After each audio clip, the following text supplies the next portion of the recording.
Emma Holloway lay face down in the mud, her tattered dress soaked through with rain and blood. The last wagon train survivor. 3 days since the attack, and here she was, half dead in the wilderness. Her fingers twitched, the only sign of life as the mountain rain washed over her prone form. The sound of approaching footsteps stopped abruptly. Rough hands turned her over, revealing her dirt-streaked face to the gray mountain sky. Caleb Blackwood stared down at the woman, his weathered face betraying nothing. 20 years in these mountains had taught him to avoid complications. People meant trouble, and a half-dead woman was the worst kind of complication. He turned to leave, then stopped, looking back at her pale face. Something in her peaceful expression reminded him of another time, another life. With a muttered curse, he hoisted her over his shoulder. Before we continue, let us know where you're watching from and what time it is for you. Your comment helps our community grow stronger. Thanks, and let's get back to the story. The woman remained unconscious as Caleb carried her through the dense forest. His cabin lay hidden in a remote valley, exactly as he preferred it. No visitors, no questions, no past catching up to him. Just the mountains, the animals, and the changing seasons. Now this stranger threatened the careful isolation he'd built over 2 decades. The cabin appeared through the trees, a solid structure of rough-hewn logs with a stone chimney. Smoke still rose from the morning fire. Caleb shouldered the door open and laid the woman on his bed of fur pelts. Her breathing came shallow and quick. He examined her quickly, finding a deep gash on her forehead and bruising across her ribs. No bullet wounds, thankfully, though the torn and bloodied state of her dress suggested she hadn't escaped violence. "Don't you die on me now," Caleb muttered, though he wasn't entirely sure why he cared. He cleaned her wounds with practiced hands, applying a poultice of herbs he'd gathered and dried the previous summer. His fingers moved with the expertise of someone who'd done this many times before, though not recently on a human patient. Night fell as he worked. The woman's fever rose, her face flushed and beaded with sweat. Caleb bathed her forehead with cool water from the stream and forced willow bark tea between her cracked lips. As he tended her through the night, fragments of memories surfaced. Another sick room, other patients, the desperate struggle against death that he'd once fought daily. Dawn broke with the woman still breathing, her fever slightly lower. Caleb allowed himself a moment of satisfaction before heading out to check his traps. Survival didn't pause for unexpected guests. When he returned hours later, arms laden with rabbit and wild onions, he found her awake, wide blue eyes staring at him with fear. "Who are you?" Her voice cracked from disuse. "Where am I?" "Name's Caleb," he answered, keeping his distance. "Found you half dead in the mud. This is my cabin." "The wagon train." Her voice trailed off as her eyes filled with tears. "They're all dead, aren't they?" Caleb nodded once. "Didn't see it myself, but tracks told the story. Outlaws most likely. You're lucky to be alive." "Lucky," she repeated hollowly. "Yes, I suppose that's one word for it." "Got a name?" Caleb asked, moving to the fireplace to prepare the rabbits. "Emma. Emma Holloway." She attempted to sit up, wincing at the pain in her ribs. "How long have I been here?" 2 days. Caleb kept his back to her, skinning the rabbits with practiced efficiency. "You had a fever. It's broken now. Thank you for saving me." Emma's voice was soft. Not many would have bothered. Caleb grunted in response. He wasn't used to conversation anymore, and gratitude made him uncomfortable. 20 years of speaking only to himself had left his social skills withered. The woman, Emma, watched him with curious eyes as he prepared the meal, her gaze taking in the sparse interior of the cabin. The walls were lined with shelves of dried herbs, roots, and berries. Animal pelts hung from pegs, and handcrafted wooden tools sat neatly organized on a workbench. A stack of journals and books occupied one corner, surprising in this wilderness dwelling. Everything spoke of a life deliberately crafted for complete self-sufficiency. "You've been alone out here a long time," Emma observed, her eyes on the journals. "Prefer it that way." Caleb served the rabbit stew in wooden bowls, handing one to Emma. "Eat. You need your strength." Emma accepted the bowl gratefully. The savory aroma made her realize how hungry she was. They ate in silence, though Emma's eyes continued to study her reluctant host. His beard was full but neatly trimmed, his clothing handmade but well-maintained. This was no wild man who'd lost his mind to solitude, but someone who'd chosen isolation deliberately. "The poultice on my head," Emma said finally. Those herbs hanging from your rafters. You have medical knowledge. Caleb's shoulders stiffened visibly. Picked things up over the years. Anyone in the wilderness learns to tend wounds. No. Emma shook her head carefully, mindful of her injury. This is different. You have books, journals. Your hands, when you check my fever, they move like a doctor's hands. I nursed during the cholera outbreak in St. Louis. I recognize training when I see it. Caleb stood abruptly, taking her empty bowl. Rest. Questions won't help you heal. He moved to the door. Need to check traps again. Left alone, Emma slowly examined her surroundings more carefully. Despite pain shooting through her ribs, she managed to stand and make her way to the bookshelf. Medical texts, some with dates from 20 years earlier. Journals filled with precise handwriting documenting cases, treatments, outcomes.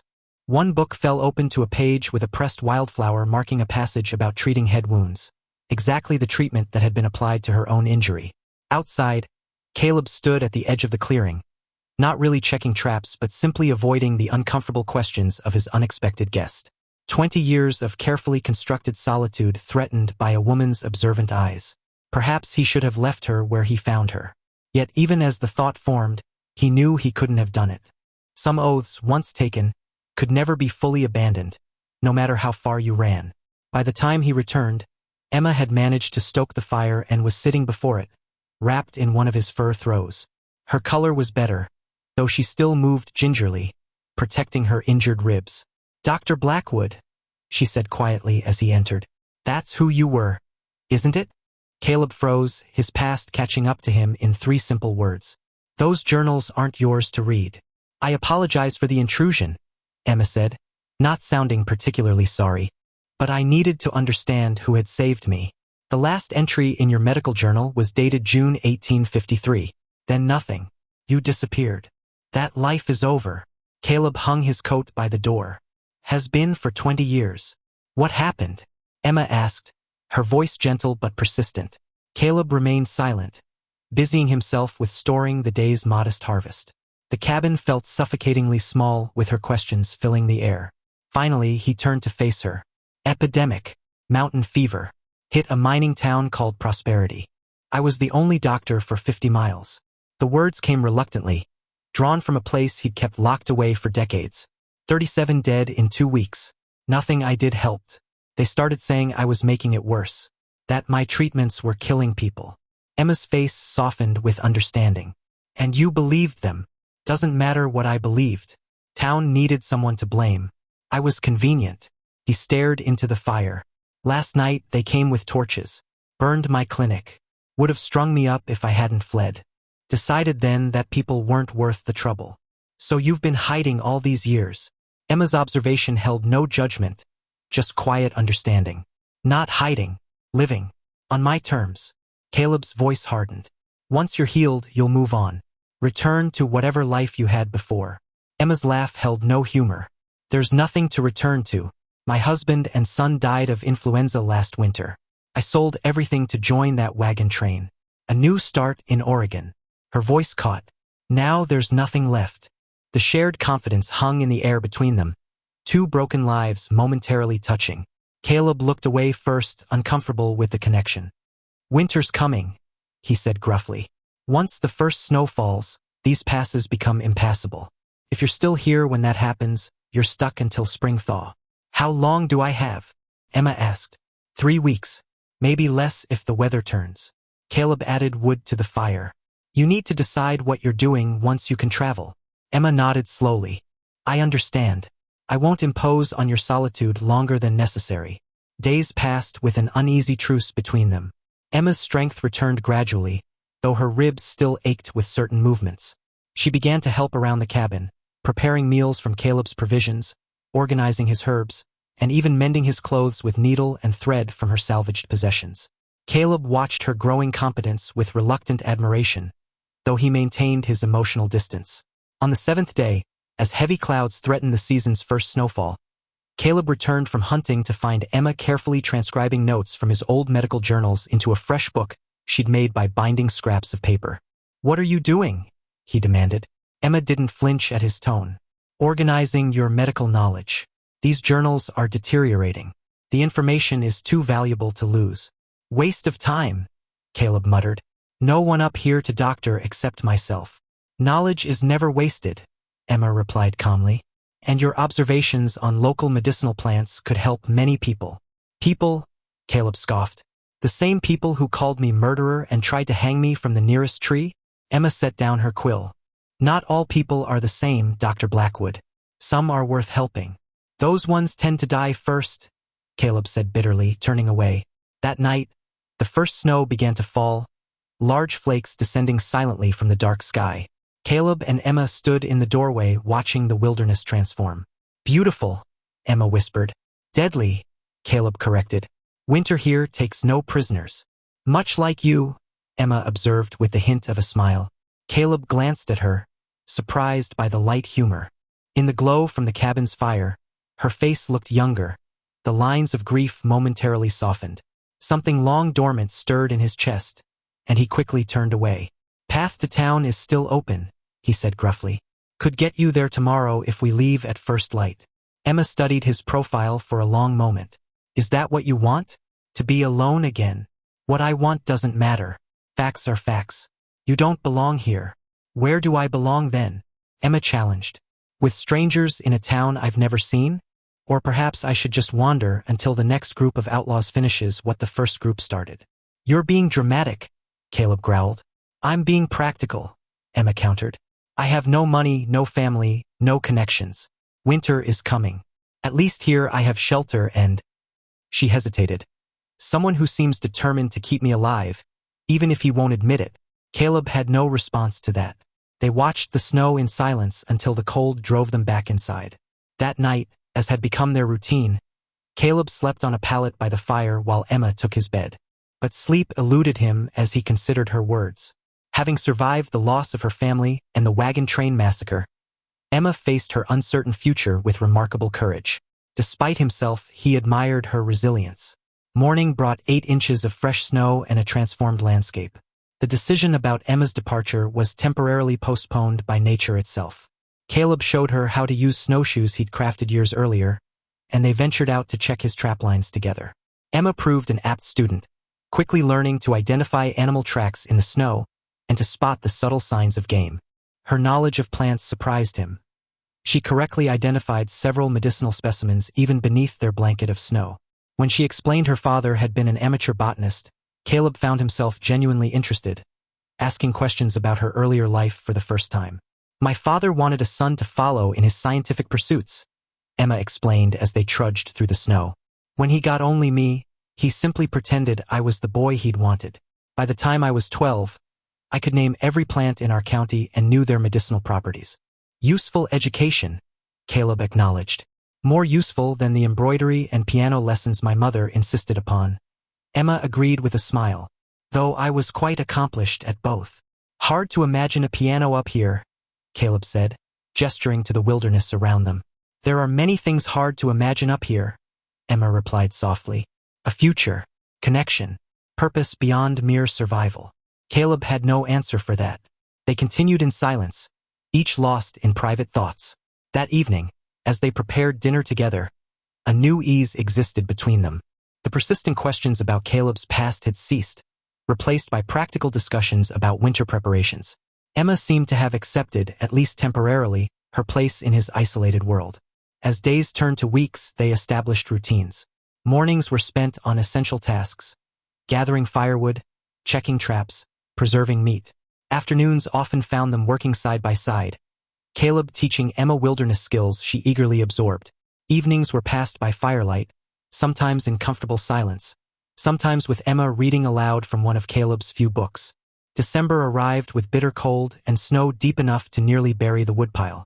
On the solstice, the shortest day of the year, Emma surprised Caleb by preparing a small celebration, decorating the cabin with pine boughs and berries she'd secretly stored away. "What's this?" he asked, returning from checking the perimeter to find the cabin transformed. "Winter solstice," Emma explained. "From today, the light returns. Each day grows longer." She offered him a small package wrapped in a scrap of her petticoat. "I made you something." Bewildered, Caleb unwrapped the gift to find a pair of finely stitched leather gloves, lined with rabbit fur. He stared at them, then at Emma, unable to remember the last time anyone had given him a gift. "Try them on," she urged. The gloves fit perfectly, the fur warm against his skin. Something tightened in his chest, an unfamiliar emotion he couldn't name. "Thank you," he said simply. Emma smiled, pleased by his reaction. "You're welcome, Caleb." It was the first time she'd used his given name rather than Dr. Blackwood, and the intimacy of it hung in the air between them. That night, they shared the last of Caleb's whiskey, talking more freely than ever before. Emma spoke of her short marriage, the joy of her son's birth, and the devastating swiftness of the influenza that took them both. Caleb, his defenses lowered by whiskey and Emma's gentle presence, revealed more about his life before isolation. His medical training in Boston, his idealistic journey west to bring medicine to frontier communities, the pride he'd taken in his work before prosperity. "I could have fought the accusations," he admitted, "stayed and proven them wrong. But after so much death, I didn't have the strength. It was easier to disappear." "Easier, perhaps," Emma said softly, "but not better." Caleb met her eyes across the fire. "Until recently, I would have disagreed." The admission hung between them, neither willing to acknowledge its full implications. When they finally retired for the night, something fundamental had shifted in their relationship. January brought storms fierce enough to completely bury the cabin in snow. They dug tunnels to reach the woodpile and outdoor storage, emerging into a world transformed by white. On clear days, the sun reflecting off snow created a brightness almost painful to the eyes. During one such day, as they worked to clear the cabin roof of its heavy burden, Emma suddenly stopped, her attention caught by movement in the distant trees. "Caleb," she said quietly, pointing. A figure on horseback moved slowly along the ridge, too far to make out clearly but undeniably human. Caleb stiffened, hand automatically reaching for the rifle he kept nearby. "Get inside," he ordered. "Now." Emma complied without argument, understanding the potential danger. Caleb remained outside, watching as the rider surveyed the valley before disappearing back into the trees. When he finally returned inside, his face was grim. "Could be a lost hunter," Emma suggested. "Or a trapper." "No one gets lost this deep in these mountains," Caleb replied. "And trappers know better than to encroach on another man's territory." "You think they were looking for something specific?" Caleb's eyes met hers. "Or someone." The implication hung heavy in the air. If the rider was connected to the wagon train attack, and if they'd somehow tracked Emma's survival, they represented a deadly threat. "They couldn't know I'm alive," Emma said, but uncertainty tinged her voice. "Can't take chances," Caleb replied. "We'll need to be more careful." No outdoor fires. "Limit movement that might be visible from the ridges." Emma nodded, a new fear etching lines around her eyes, the intimacy of their shared months suddenly overshadowed by external threat. That night, for the first time since her arrival, Caleb cleaned and loaded every weapon in the cabin before sleeping, his rest fitful and alert to every sound. 3 days passed without further signs of intruders. Life resumed its winter rhythm, though both remained watchful. On the 4th morning, Caleb rose before dawn to check his most distant trap lines, leaving Emma with strict instructions to remain inside and keep the rifle close. The day passed slowly for Emma, concern growing as dusk approached with no sign of Caleb. When full darkness fell without his return, she stoked the fire and positioned herself by the window, rifle across her lap. Midnight came and went. Emma fought to stay awake, fear a cold knot in her stomach. Just before dawn, the cabin door burst open. Caleb staggered in, blood streaming from a gash across his shoulder. Emma rushed to support him as he collapsed onto a chair. "What happened?" she demanded, already gathering bandages and herbs. "Ran into our visitor from the ridge," Caleb grimaced as Emma helped remove his coat. "He wasn't alone. Outlaws?" Emma's hands trembled slightly as she cleaned his wound. 3 of them, recognized one from his description, Silas Tarr. Has a distinctive scar across his neck. Caleb winced as Emma applied pressure to stop the bleeding. "He's wanted in 4 territories. Leads a gang that specializes in attacking isolated homesteads and wagon trains." "The ones who attacked my wagon train," Emma whispered, her face pale. Caleb nodded grimly. "They've been wintering in an abandoned mining camp 10 miles north. Must have seen smoke from our chimney during one of their hunts." "You spoke to them?" Emma asked, surprised. "Observed their camp before they spotted me. Overheard enough." Caleb's expression darkened. "They're hunting a wagon train survivor. Seems one of them was recognized by a woman. If she testifies, they'll hang. Emma's hands stilled. Me. They're hunting me. Her voice trembled with sudden memory. The leader, tall man with a beard split by a scar. I saw his face clearly during the attack. He saw me watching as they murdered the Wilkins family. That would be Tar, Caleb confirmed. When they spotted me watching their camp, they gave chase. I led them away from here, but, he grimaced. One got close enough with his knife. I had to kill him. Emma paled further. They'll know someone's helping me now. They already suspected. Caleb hissed as Emma began stitching his wound with steady hands. Better they think it's just me, a solitary mountain man. They don't know about you specifically yet. What do we do? Emma tied off the last stitch and began wrapping the wound. We have two choices, Caleb said grimly. Try to wait them out, hope they give up and move on when spring comes. Or, he met her eyes. We deal with them first. Kill them, Emma stated flatly. They won't hesitate to kill us, Caleb replied. But I won't decide for you. This is your fight too. Emma was silent as she finished bandaging his shoulder. When she spoke, her voice was steady with resolve. I watched them slaughter families. Children. They showed no mercy. Her eyes met his, harder than he'd ever seen them. I'll help you end this. Over the next days, as Caleb recovered, they formulated a plan. The outlaws' mining camp offered certain vulnerabilities. A single approach, dilapidated structures, predictable routines.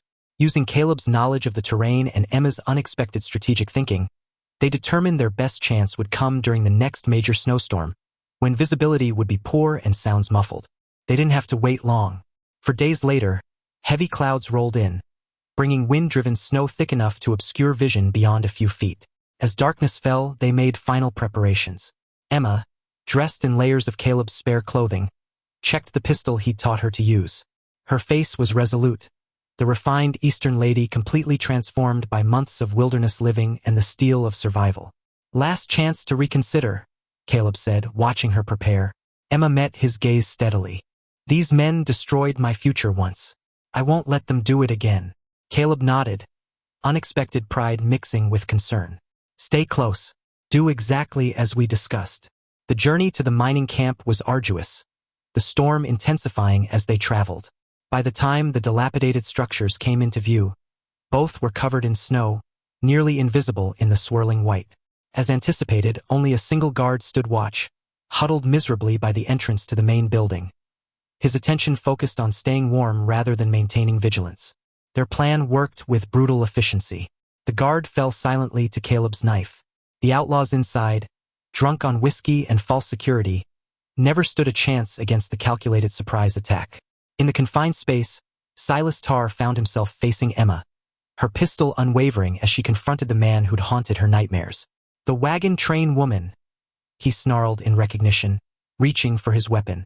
Emma fired without hesitation, the shot echoing in the small room. Tarr fell, clutching his chest in disbelief.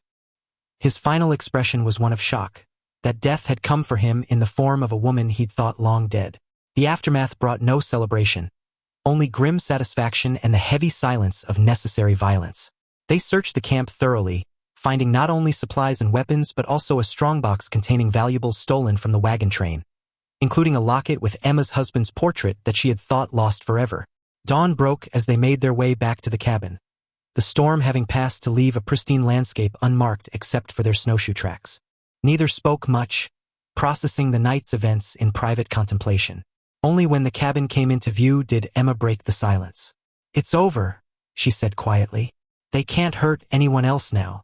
Caleb studied her profile, seeing both the weight of what they'd done and the unburdening of the fear she'd carried since the wagon train attack. No, they can't. Life gradually returned to its winter rhythm, though both were changed by their shared experience. A new level of trust existed between them, forged in survival and common purpose. February melted into March, the days noticeably longer, the sun's warmth occasionally strong enough to create dripping icicles along the cabin's eaves. As spring's approach became undeniable, the unspoken question of Emma's future hung between them. One evening, as they sat before the fire, Caleb finally addressed it directly. Snow in the passes will be clear in a few weeks, he said, voice carefully neutral. If you still want to reach Oregon, you could make it before summer. Emma was silent for a long moment, her gaze fixed on the dancing flames. Is that what you think I should do? Not my place to say, Caleb replied. After all we've been through, I think you've earned the right to an opinion. Emma turned to face him. Do you want me to leave, Caleb? The question, so directly put, caught him off guard. 20 years of solitude hadn't prepared him for the complexity of emotions Emma had awakened. The truth was, he couldn't imagine returning to his isolated existence after the vibrancy she'd brought to his life. Yet he also couldn't quite bring himself to ask her to stay. I want, he began, then stopped, frustrated by his inability to articulate his feelings.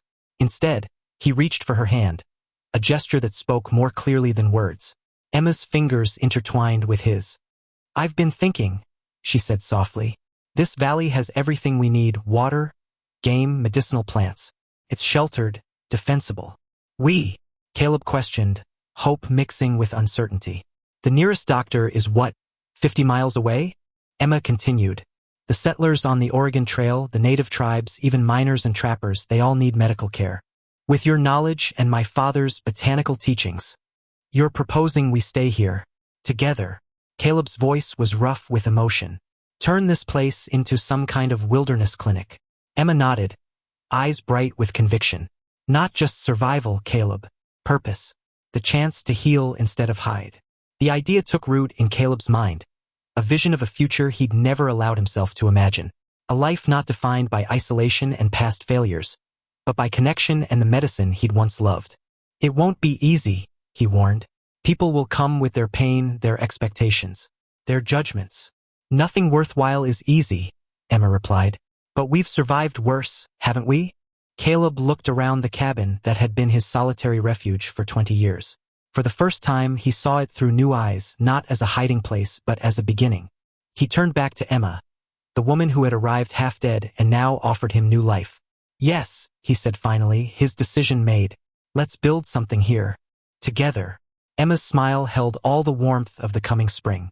Outside, the first bird songs of the season echoed through the valley, heralding new beginnings.